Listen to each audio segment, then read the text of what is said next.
ایک ایسی جنگ جس نے اسلامی تاریخ میں فتح و عظمت کا ایک نیا باب رقم کیا۔ یہ جنگ مسلمانوں کے لیے نہ صرف ایک فوجی معرکہ تھی بلکہ یہ ان کی ایمانی قوت اور عزم و استقلال کی داستان بھی ہے۔ آئیے خیبر کی جنگ کی تاریخ پر نظر ڈالتے ہیں اور جانتے ہیں کہ یہ کیوں اہمیت رکھتی ہے۔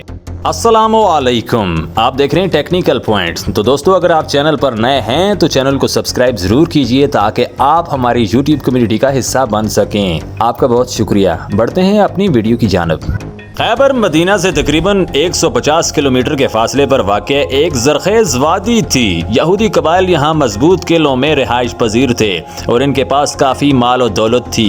مدینہ میں آباد مسلمانوں اور یہودیوں کے درمیان کئی معاہدے ہوئے، مگر خیبر کے یہودیوں نے ان معاہدوں کو توڑا اور دشمنوں سے ساز باز شروع کر دی۔ یہ صورتحال مسلمانوں کے لیے خطرہ بن گئی تھی۔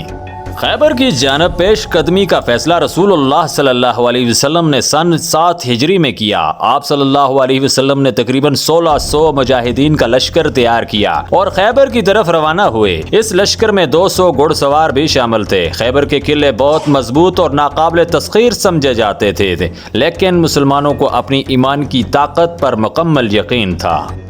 خیبر میں کل 8 قلعے تھے اور ہر قلعہ اپنی جگہ مضبوطی کا نشان تھا۔ مسلمانوں نے ایک ایک کر کے ان قلعوں کو فتح کرنے کا آغاز کیا۔ سب سے پہلے نعیم کا قلعہ مسلمانوں کے ہاتھ آیا۔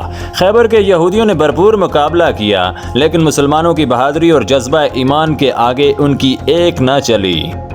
خیبر کی جنگ کا سب سے مشہور واقعہ حضرت علی رضی اللہ تعالی عنہ کی بہادری سے منسوب ہے۔ جب قلعہ قموس فتح نہ ہو رہا تھا تو رسول صلی اللہ علیہ وسلم نے فرمایا، کل میں اس شخص کو جھنڈا دوں گا جس کے ہاتھ اللہ تعالیٰ خیبر کو فتح دے گا اور وہ اللہ اور اس کے رسول سے محبت کرتا ہے۔ اگلے دن یہ جھنڈا حضرت علی رضی اللہ تعالی عنہ کو دیا گیا اور پھر حضرت علی نے اپنی شجاعت سے قلعہ قموس کو فتح کر لیا۔